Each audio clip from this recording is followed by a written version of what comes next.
if you don't have a dedicated presentation designer, or at least somebody that you can call on, or an agency, you're not a player. You're not a player in the space. Like, there's multi-million dollar ideas that people are there's millions of dollars on the line, and you're trying to get investors, you're trying to retain customers, get new customers, all these things. And you need great presentations to do that. If you're if you're a CEO and you're designing your own presentations right now, and I hate to tell you, you're probably not as good as you think.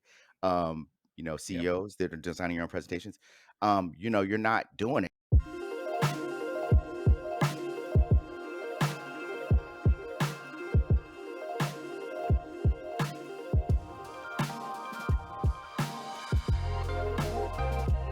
Here we go. Tony will edit this afterwards. Tony is our marketing person, so. Hey, Tony. Hey there, and welcome to yet another episode of the World of Presentations podcast, brought to you by us at Presentation Agency 356 Labs.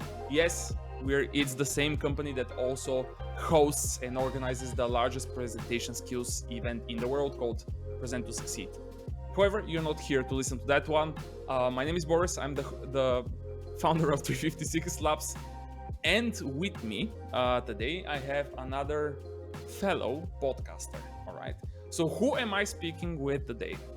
Again, fellow podcaster. His podcast is called Presentation Junkies. What a name, by the way. I love that name.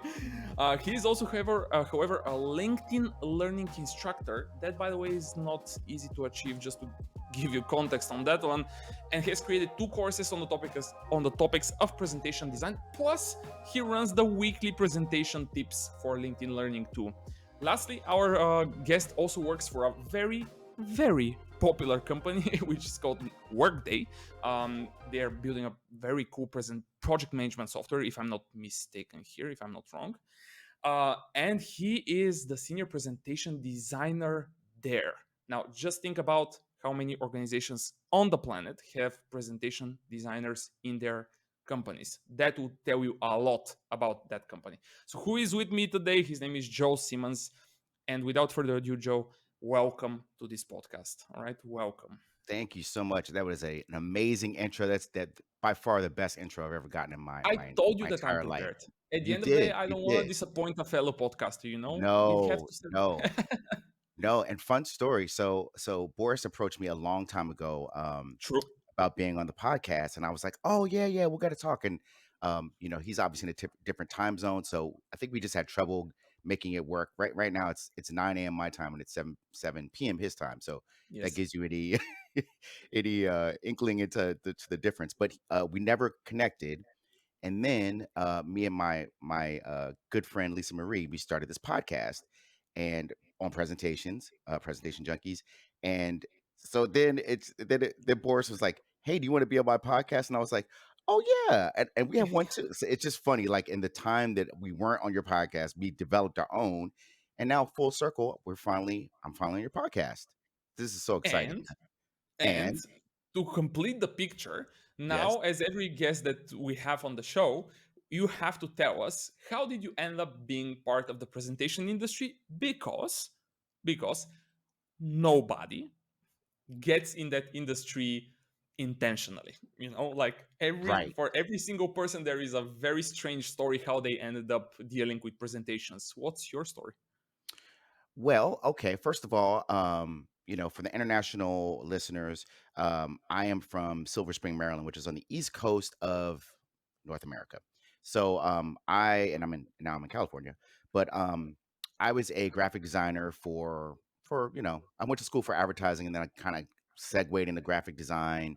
I thought I was doing okay. I had a pretty good job, but just wasn't standing out enough. I just felt like there's so many graphic designers. If you have Photoshop, you're pretty much a graphic designer. So, um, I think there was a little lull in my career. I think I had stopped working somewhere, and I was doing freelance work for an agency, and I knew Keynote. I knew it enough. Like Keynote was at that time, like nobody was using it. It was just like this is back in the '90s. Um, it, it, but I knew it enough. I played with it. So, and I knew PowerPoint enough, just enough, So I had this graphic design background, and I messed around with those two presentation programs just in my spare time. So long story short, they had some jobs that they would, they like a client would call them and say, "Hey, we have some PowerPoint jobs or some keynote jobs. Do you have anybody that you can send out?" And I was the only person, I guess, on their roster that would even say that I do presentations. So um, they would send me out. I was the guy. I was the presentation guy. If they needed a presentation, I was the presentation guy, and they would send me out. So, long story short, I would get all those jobs. So I kind of cut my teeth, just in the field. It's kind of like fake it till you make it. That whole thing. So I'm out there as like the presentation guy, like kind of learning on the job. And literally, and my website's presentation guy. If you see me all over social media, it's presentation guy because that's where I got the name from that. But so I just kind of I made my way into it, just like you said. It wasn't intentional, but I made my path. I just decided, hey, I already have this graphic design background, but I can actually tell a story. I can make my images move. I can do all these things. I just felt so empowered and free after I learned how to, tell stories, using, images in presentation. So I just latched onto it, long story short, and then leap of faith moved out here to California with no job, no money, just, total rags to riches story. And yeah, eventually gone on out here and started working for Silicon Valley companies. And here I am, 10 years later, doing it. So And yeah. you're not intending to leave that place, right? The industry, I mean. No, no, no, no. This is it. This is it. Yeah, I think That's I it. found it. That's Yeah. it. Yeah, I think Yeah, this is and it. Workday, by the way, is a I don't know them personally. I hope we are going to get them as sponsors, but we'll see. So you are going to connect us with Of somebody at course, of Workday. course. But based on what they're doing and how they also like all their social media presence, like what they're doing, the platform itself, I mean, it is probably one of the coolest companies to work for in first place. Just the fact that they have a separate person or separate team of people that deal with presentations tells you everything. You know, They get it. Yeah, yeah. I they get mean, it. Yeah. that tells you everything. Yeah, yeah. I will say, you'll hear me throw Silicon Valley around a lot, but Silicon Valley is just the area in California where all the tech stuff is, obviously. Yeah. But I know you know that. But people out here believe in presentation design. They really do. If you don't have a dedicated presentation designer, or at least somebody that you can, call on, or an agency, you're not a player. You're not a player in the space. Like, there's multi-million dollar ideas that people are, there's millions of dollars on the line, and you're trying to get investors, you're trying to retain customers, get new customers, all these things. And you need great presentations to do that. If you're if you're a CEO and you're designing your own presentations right now, and I hate to tell you, you're probably not as good as you think. Um, Yep. CEOs that are designing your own presentations, you're not doing it. Everything needs to be slick, and the storytelling has to be on point. And Workday gets it. We have a team of five now. We had four, now we have five. A team of five presentation designers. We support all these huge events. We have internal events that we do all throughout the year. So we have our company meetings. So we have we have a really large event called Workday Rising, which happens every year, and that's our client kind of appreciation, not client Mm. appreciation, but our client event where clients come and we get new clients, and we're just kind of talking about our new product features and just things that are on the horizon, how things kind of inner workings. And so the good thing is we get to tell the story. We get to go up there and just do our best work. This is when you're like swinging for the fences. You're like, everything you're seeing is going to be in this massive huge screen, and you get to really kind of like almost show off. It's like, oh, wait till they see this thing, they're going to love this. So they get it. Workday gets it. For Facebook, I worked there for a good many years as a contractor. They get it. They really get it. For their big events, they have teams of, gosh, there'd be like 20, maybe 20 people sitting in a room working on presentations for 3 months solid, just in a room, just working on them. So they get it, you know. So if you don't have a dedicated presentation designer and you're in Silicon Valley, you need to call me and Boris because we can hook you up. We'll figure it out. We'll figure it Right. out. All right. That was, by the way, one of the questions that I was about to ask you. Like, is the reason, because I think it's obvious, but is the reason why those people invest, why those organizations invest in those roles, is the reason behind that the fact that they see how important presentations are, how important they could be, and what type of results just a single presentation can deliver, right? Probably that's what's making them do it, right? I And think invest so. in that. I think so, and I think we have one person to thank for this, or one company, and that's Yeah, Steve Jobs and Apple. I mean, everybody has seen that, when before this, that was not even a thing before them, like, yeah, we have this new thing, and it fits in an envelope. It's the whatever, it's the yeah, iPad. Everybody was like, "Oh my god," like, that is now it's a thing. Like Tesla now, they have when they have a new thing, Elon Musk comes out and the Cybertruck comes out, and he throws like, it's a thing, Snapchat has really good, I don't know if you've yeah, seen those. They have a really good conference they do every year now, and it looks yeah. amazing I've seen it. using their technology. Yeah, I mean, but like, you have to have that now. You just have to. It's which is cool. Like, I'm probably getting ahead of myself, but what other design what other design function do you know of that you really get to, like, showcase yourself?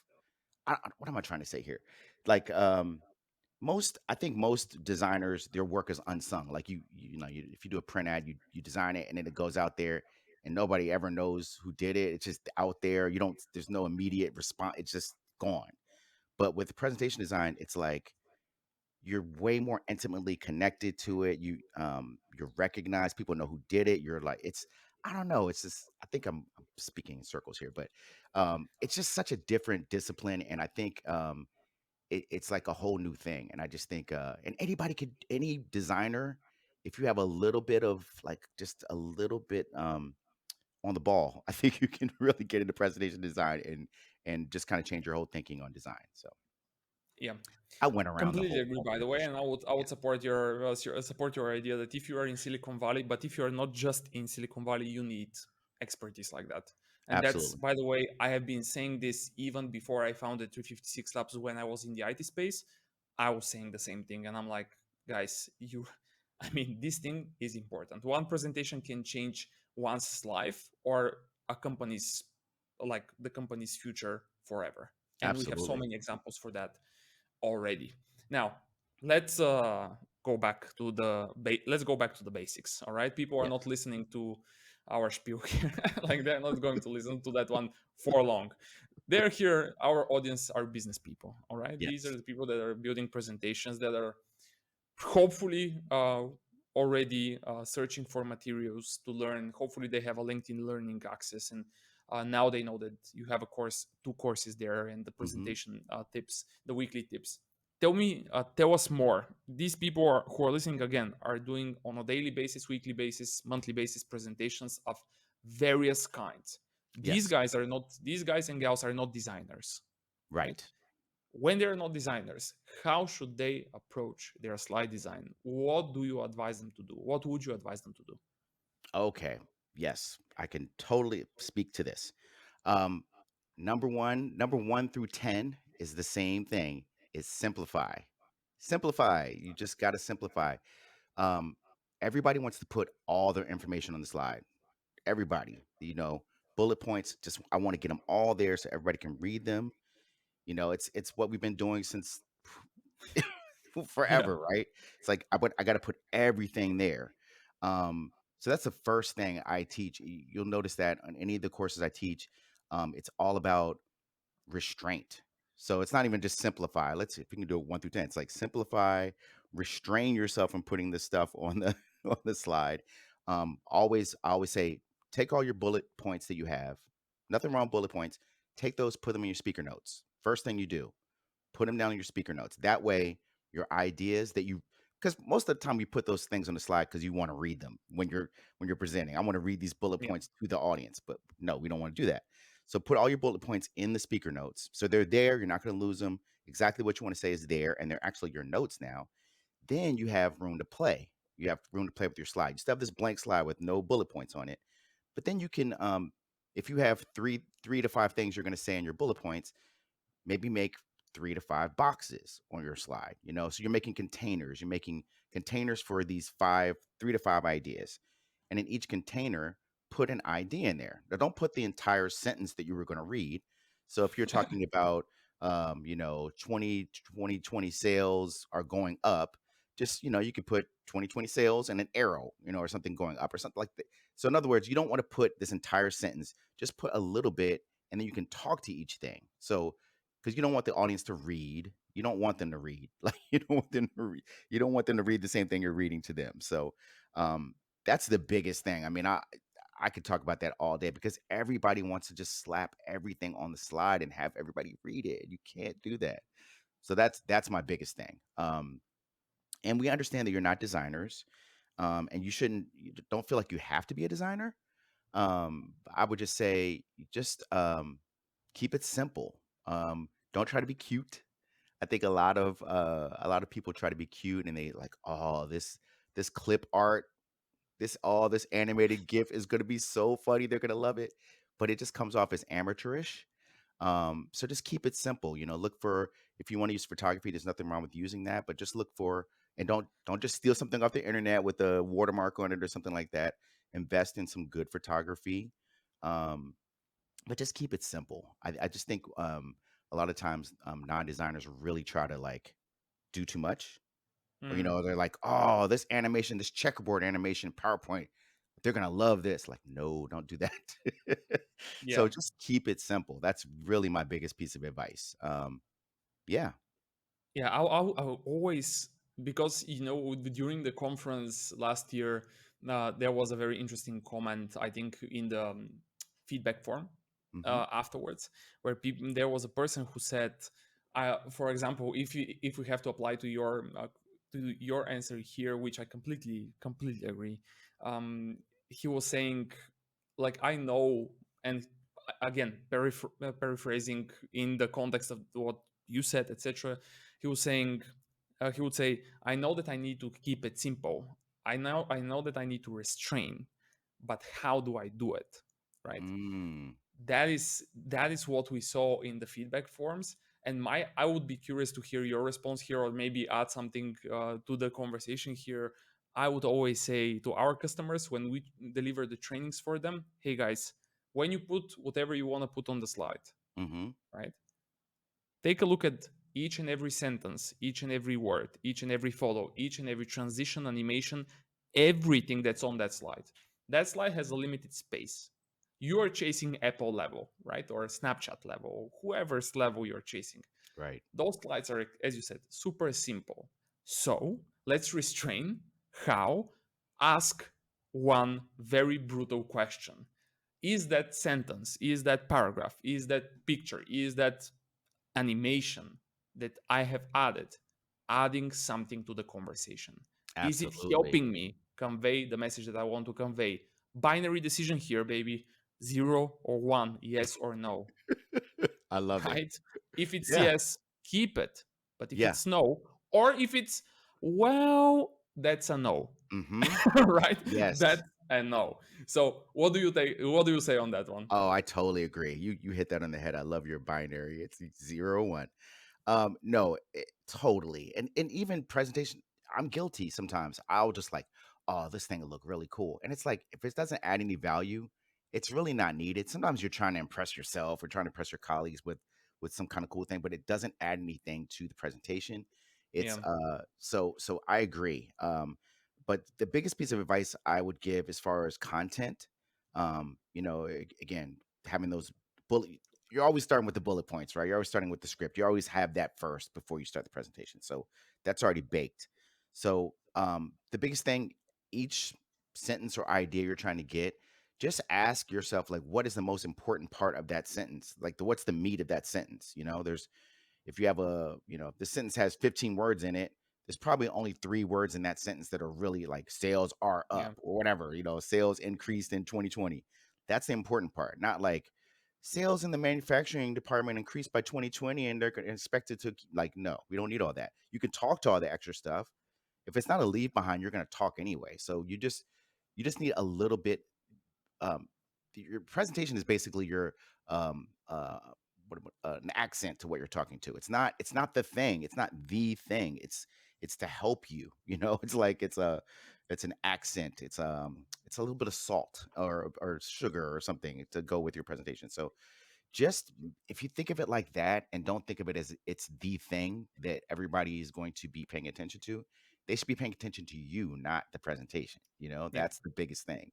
And we all, again, me too. I kind of forget that sometimes. It's not, even though I'm in it, I have to remember this is a compliment to the speaker, not, not the mate, yeah. not the meat. So Yeah, of yeah. course. Except when, and I think you would agree, except when the presentation itself is a document, right? And it's Yes. something that you have to send over email.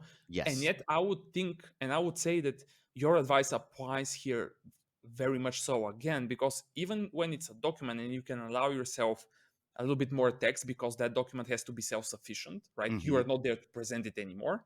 You still need to simplify, right? Absolutely. The Yep. fact that you can allow yourself paragraphs of text doesn't mean that you don't have to simplify and just push everything on that slide. I would even Yes. argue that sometimes documents are even harder. Like, Oh yeah.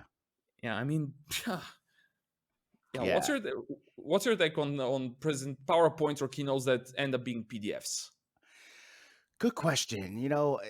Uh there's schools of thought where you can always design two versions. One is a Yep, show ready version, and then you have one that just has more language in it. But that's twice the work. But yep, if you're a freelancer, that's no problem because you can charge more money because you get two decks. You do two decks. Um, but I don't know. I That's a tough one because I don't think every presentation can live on its own. I think about a lot of the presentations I do. I mean, I've gotten so good at cutting stuff back that it literally might only have two words in there. Because I'm like, no, you speak to this, though. So it really wouldn't work as a leave behind. I will say that's something that you should know right away when you're designing a presentation. Is this thing just to present, or is this going to have life beyond this? Because you need to know, so you're designing for that as well. So um yeah, I don't know. I think knowing that going in will help because I think you can put a little bit more words on the slides if you know it's going to be a dual presentation and you don't have time to do two versions. I think it's okay, but you still don't want to just put all these paragraphs yep, on the screen if you're going to present. Just no, yeah. don't do it. Or at least if you have one copy, I mean, come on, at least animate those slides where you have a lot of text on them. I mean, come on. Yes, yes, and At that is least that. right, right. Reveal each of your bullet point. If you have, look, bullet points. Even though I'm anti bullet points, there's nothing wrong with them. It's not like they're not evil. They're there. Bullet is like a beginning of a piece of information, and the next bullet is the beginning of the next piece of information. Where our brains already know that, so there's nothing wrong with them. You don't have to stay away from them. But if you do use them and you're presenting, just have them come in one by one, so people aren't reading ahead. I read ahead. I might skip down to the last one first and look, and then if you're doing that, I'm not listening to the person. I'm reading, you know? Yeah, So control your flow of information. If you're gonna have a whole bunch of text on there, if you have to do that, just control your flow of information. Just bring it in, talk to it, then bring the next one in. Yeah. Let me ask you a question, Boris. Do you do you have a lot of experience with people that don't want to advance their own slides? um I wouldn't say that rich of an experience, but Yeah. we have had some cases where they were asking for that and we were like, probably not the best idea. Like, Yeah. probably not the best idea. Yeah. That's like, that requires an additional level of preparation, Yeah. which when you tell them that it's needed, they're like, yeah, but I don't have the time. And I'm like, sure. All right, so how do you Yeah. plan to do that? So, Yeah. like, I understand that you don't have the time, but how are you going to synchronize, and how is that other person going to know when do you need to Right. move to the next slide? Like, what are you going to be raising your hand from the stage and just saying, next slide please, Yes, next slide exactly. please? Like, are you going Exactly. to do that? I mean, come on, that's not the level that we want to play in, right? Yeah, So but yeah, very quickly they go back they to go, the okay, good, good. go back and say, okay, it's not that, if I think about it, it's not that big of an effort to have a presenter in me and just click, you know? So, and Yeah. especially nowadays with all of those fancy clickers or presenters or remotes, Hmm. no matter how you may want to call them, it's just plain and simple, plain and simple. All right. For some presentations, by the way, I would say that for some type of those TED type of events or some really crucial keynotes, etc., Yeah. you may end up being there because, again, as you mentioned at the beginning, there are 20, 30 people. There is a whole team behind it, Right. right? Currently, we are being, because of Present to Succeed, now we are being asked to help other organizations with their events, right? So that was a new service that we announced in a secret fashion, not because we wanted, but because we just did. People started asking us to help them because they saw how we did it. Yeah. You can imagine that there are behind those organizations, let's say, I won't name names here, but behind some organizations there are like 15 people who are working on this, you know, so they can afford some things that an individual cannot Sure. afford, right? Sure. So yeah, I mean, it's always a, you know, I, because I'm coming from the IT space and you're working in an IT company, you know, Yeah. that answer that IT engineers tell themselves when they're asking themselves questions, like someone approaches someone and Yeah. ask them something like technical, and the other guy says, "It depends." You know, the answer is always, "It depends." It depends. That, like, you That's will your hear stock that answer. for sure in the IT department. Like, Yeah, I'm "It sure. depends." I'm Yeah. sure. Why are you asking it? Do you have experience with such type of events or people that are requesting that? Yeah, yeah. I've just run into, and I don't know if it's it don't take this, nobody take this personally, but I don't know if the people are just being divas or they just like, I don't have time to advance my own slides, or they're nervous that they're Yeah. gonna, because sometimes people, when they advance their own slides, they mess up and they go ahead and then they click ahead and then they're trying to go back. And then they're like, how do I use the clicker? During the presentation, like how do we go back? And I get that, but that's why you practice. Really, that's you practice with it. You learn to advance your slides. It's an art. It's if you don't have experience with it, you just have to practice, right? I'm thinking of this one. Um, I was going to name names, but I will take your lead and not do so. But a really big technology company I worked for, there was a data scientist, like big time data scientist. He's like super well known data scientist guy, and he always his presentation would always be really like incredibly cool. He's just like super smart guy, but he would not advance his slides. He always had this one guy that would sit in the front row with the laptop and follow along with what he's saying and like literally advance. So he had the clicker and he would sit in the front row and he would just wait and then he would just like click. And so it was like this whole synchronized thing. It's just like what you were saying. It's Wow. like a synchronized thing and he had to do it, but it was just like extra, as a layer of extra Yeah. complexity that wasn't needed, you know what I mean? But I Yeah. get it. This guy is like brilliant. It's just so funny that he's so brilliant, but he can't click his own slides. I don't know, but it's Yeah. just like I You were think talking about some exceptions to the rule here. I mean, there yes, are always going to be exceptions to the rule, I would say. yes, I mean, yes, always, always, always. You said practice. How important is practicing in the world of presentations? You have worked for Facebook, Workday, many other organizations yeah. teaching that topic. How important is practice? I mean, you have to practice, and that's one thing I do see a lot, is working with speakers that will either not take the rehearsals seriously, or they might miss rehearsals, or um, they don't put a lot of uh, stock into rehearsing or practicing. And I think it's really essential because it's the timing. A lot of people try to be funny. I know I'm always trying to be funny when I have to speak or whatever, and doesn't always succeed. But All right. but you're trying to figure out your cadence. You're trying to you're a lot of people don't even look at their slides until like the last minute, or because they know what they're talking about. They're just like, the slides, I'll look at those later. And sometimes it comes off, if you can tell the person hasn't really gelled with their content if they're not practicing. You know what I mean? And you can tell the people that really do practice. You can tell if there's like a funny moment coming up, they'll like they set it up in a good way or whatever. So you have to practice.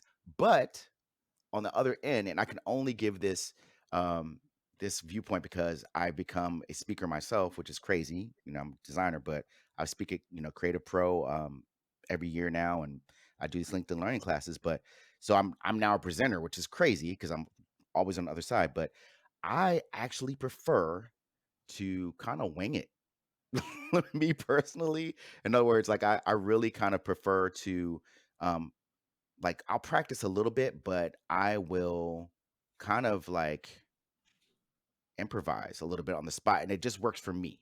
It just works for me. I'm not going to say everybody should improvise and not practice, but me personally, like I kind of like to just go up there a little bit rough.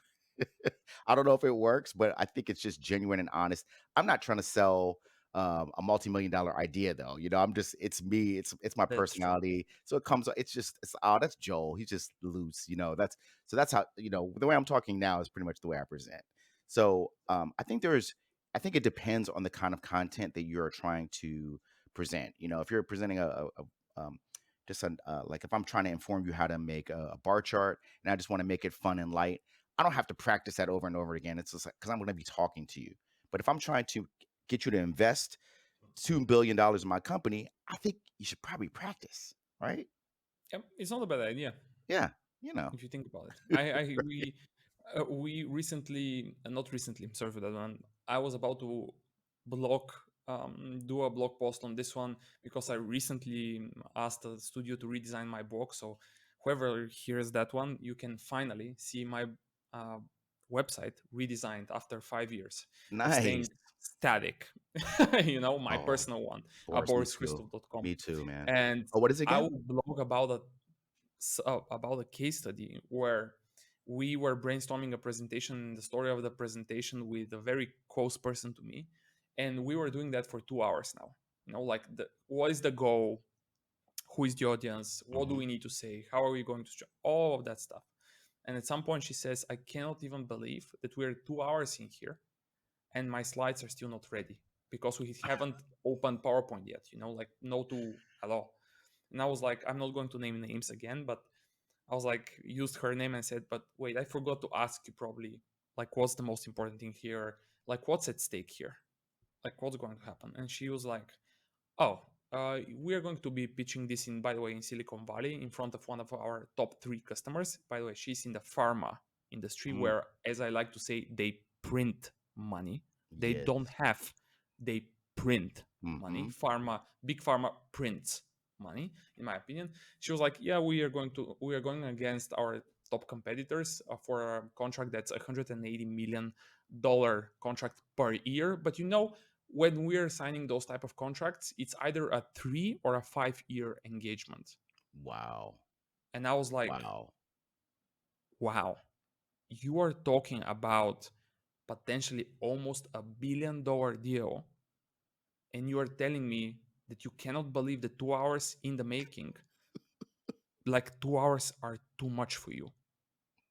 Like, really? Like, what the hell is going, like, where am I living? What the hell is going on? That's And I'm going to funny. blog about that. Yes. And I was thinking about how to end the blog post to somehow provoke people to think, Yeah. like just make them think about something. Because if you think about it, when you're in Silicon Valley, you said it, every big company has presentation experts in Hmm. the organization. Their biggest competitor potentially will invest not 2 hours, but 2 days, or maybe 2 weeks, or maybe 2 months in that pitch. And then, as I like to say, it becomes interesting. you know it really becomes interesting. So Yeah. yeah, anyway, I know. I know. We I got off. mean, What is your yeah, blog? What's your blog again? I'm sorry, because I want to check it out. the blog post is still not ready, but the Uh-huh. blog is now up. So it's my name, Boris Christoph with Hmm. h.com, and you'll Okay. find it. I will send it afterwards. Yeah. Yeah. Send I it out. can actually link it up in the show notes at the end of the day. This is our There podcast, we so I can go. link my own blog there, There you go. which is That's how you interesting. do it. Yes. That's going to be interesting. One very quick question. I think it's very obvious, but still I want to hear it also from you. Like you said, you talked about simplicity, you talked about, hey, let's restrain, you talked about extracting the key messages, Hmm. right, from your texts or your scripts, etc., and visualizing them. You talked about the fact that practice is important. I would add, by the way, that that part with the wing it, don't forget that people like you, when they decide to wing it, there are a lot of people that decide to wing it per se, but those people Right. also have something that not that many people also have, so that they can do that, and that's previous experience on the topic and with public speaking.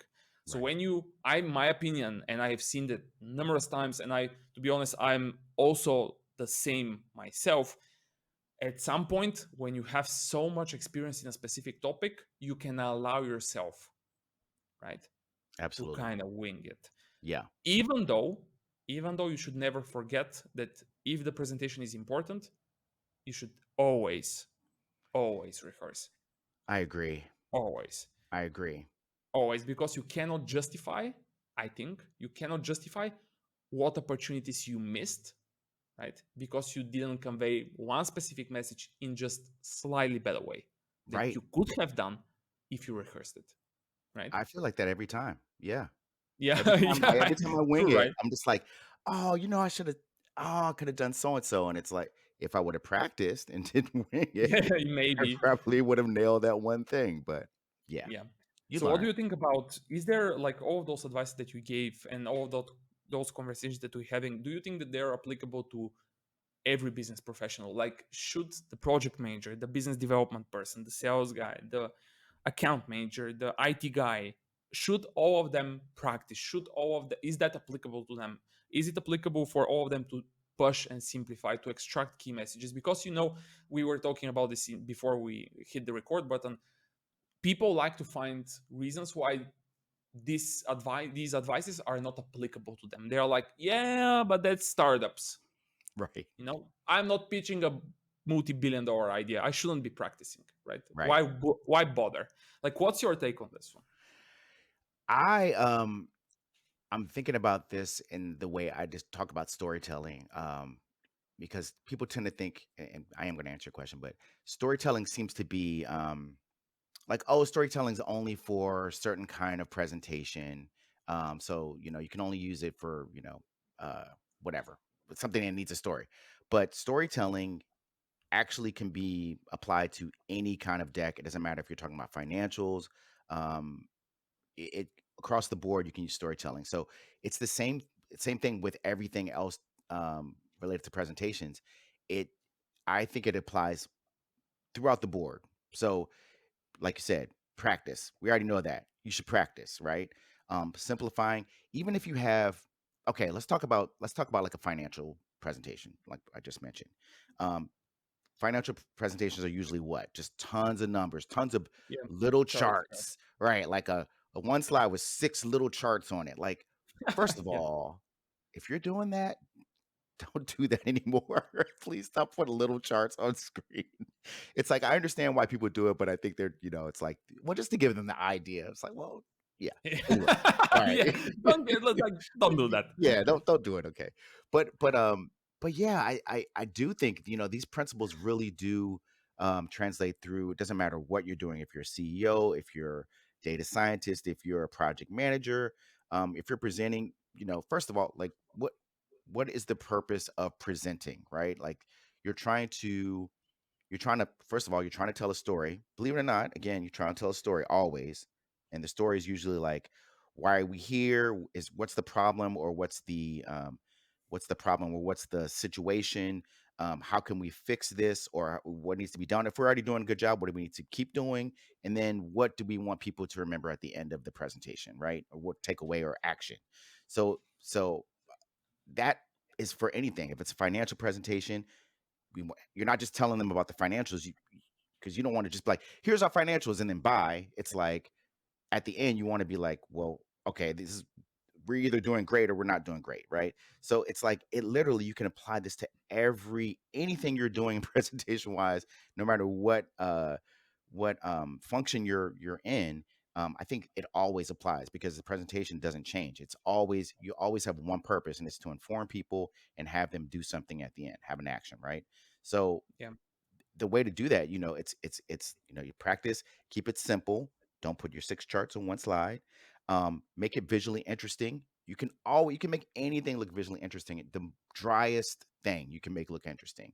Um, and I think even I don't know about you, but I like to put I always it's an intangible, but some kind of emotion in a deck, whether it's humor or empathy or like getting excited. Like that's something I think that's something that people don't think about a lot. I think the humor thing people use like slapping the funny gif on or whatever. Like I think people always try to make stuff funny.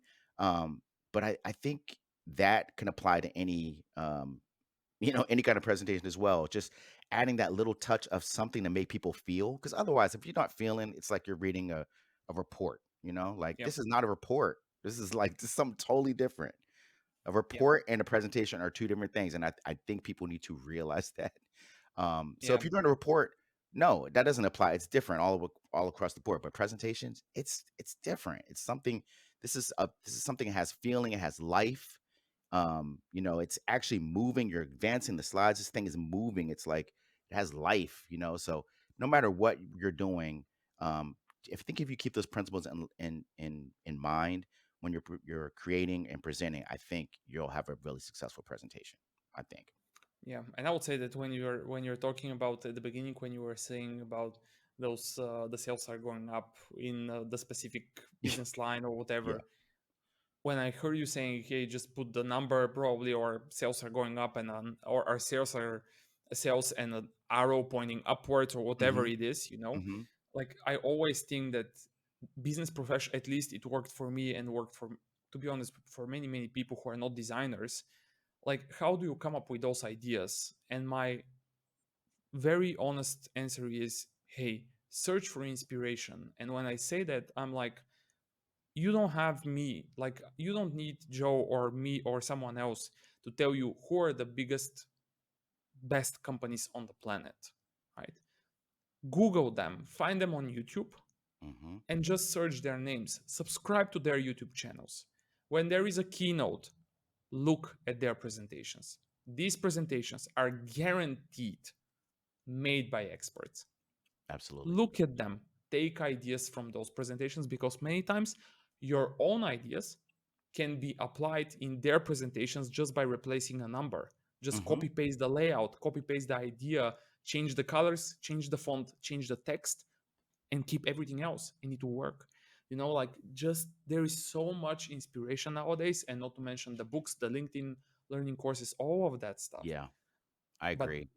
I cannot agree with the fact that I'm a business professional. How can I uh, improve my visual communications? Because for me that's like aesthetics, Mm. visual communication, visual, like in some way, the way I approach, yeah, I would say aesthetics, right, is super super part of the whole thing. And I would just say, hey, look for examples, search for inspiration everywhere, every single time when it's possible, and you will find common things at some point that you can just copy paste and say to yourself, wait a minute, I can use that. Yeah, I'll just replace the picture and the title and it will work, I agree. right? It It it's is it, it completely possible. it is completely possible, and I am a huge believer. And this is not it's not stealing, but Nope. nothing. Okay, nothing is new. We already know that it's all been done before, right? In some kind of way, it's all so it this is already out there. Somebody's already done that layout with sales are up arrow, right? Somebody's already done that. That's how I knew about it. That's how I figured it out. I was like, oh, that's a good idea. I could just and I will always use that layout now. So um like you said, YouTube for animation. Now, I Yeah. know a lot of maybe a lot of sales professionals aren't going to be out there doing like complex animation, but I love animation. Um I will actually go to YouTube and go look at After Effects tutorials, which, Yeah. After Effects, if you don't know what that is, it's an animation program, but it's like very high end and it's kind of tough to learn. But Yeah. but the principles are there. You can like literally emulate. I'll like frame by frame emulate something like I saw in PowerPoint or Keynote, and just because the idea is there. You're just trying to execute the idea. So if you see Yep. something in the Wall Street Journal in a print ad, you can emulate that. There's just it's out there already. Just take the inspiration and make it your own. Yeah, completely agree. Hmm. All right, let's, because time is flying, who else do you think we should get on our podcast? Like, is there a one name from the presentation world, from the business world, that made an impression on you in one way or the other, still connected to presentations, that you think we should chase and get to this podcast? Tell Wow. us someone from your guests. Wow. I feel like this is cheating, but All right, honestly, it's cheating. I can only give you one name, but I think it should be my colleague Lisa Marie Grillos, who is my podcast my co-host on the podcast. She is amazing. We worked at Facebook together. And first of all, there's not a lot of women in presentation design. They're just there's I mean, it seems to be, at least I've seen, it's usually a lot of guys. But she's out there and she's killing it. She works for ServiceNow. She worked for Workday for a little very bit big as company well. She's again. Yeah, she's out there, and I think she's gonna kind of take the same path I do, and she's probably gonna be teaching down the line. She's gonna be a force to be reckoned with, and I definitely recommend you have Lisa Marie Grillos on here. So, All right, you're going to connect us with her oh yeah, after the podcast for sure. yeah, I One last guarantee. question here, Joe. Where can people find more about you? What are the important links that we need to put in the show notes so that people can reach out, find what you're doing, and connect? Absolutely, absolutely.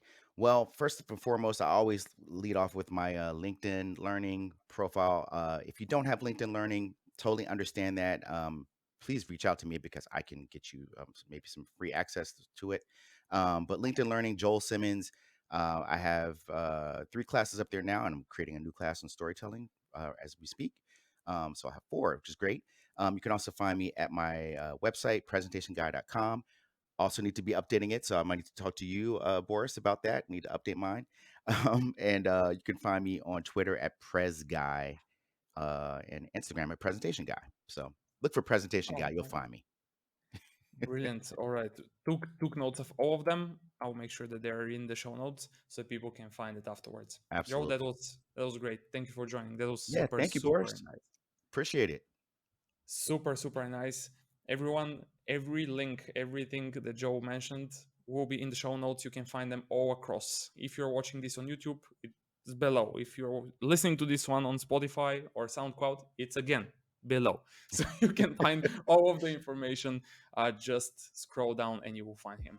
In the meantime, also I would say, hey, check out. I will link my blog post if I don't forget about that one. But also check what we are doing at 356labs.com, and also if you're not joining Present to Succeed uh, in April 2022, which we probably need to talk with Joe about. Mm, We'll see how that one goes.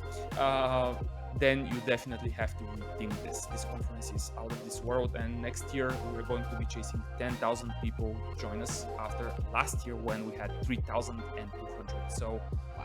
it will be massive. It will be great. It will be crazy. So hopefully you learned something new from this episode. Hopefully you enjoyed it. If you liked it, subscribe. If you adored it, share it with a friend. And yeah, what else should we say, Joe? Hopefully, probably see you soon again. Thanks everyone for listening. Thank you, guys. See ya.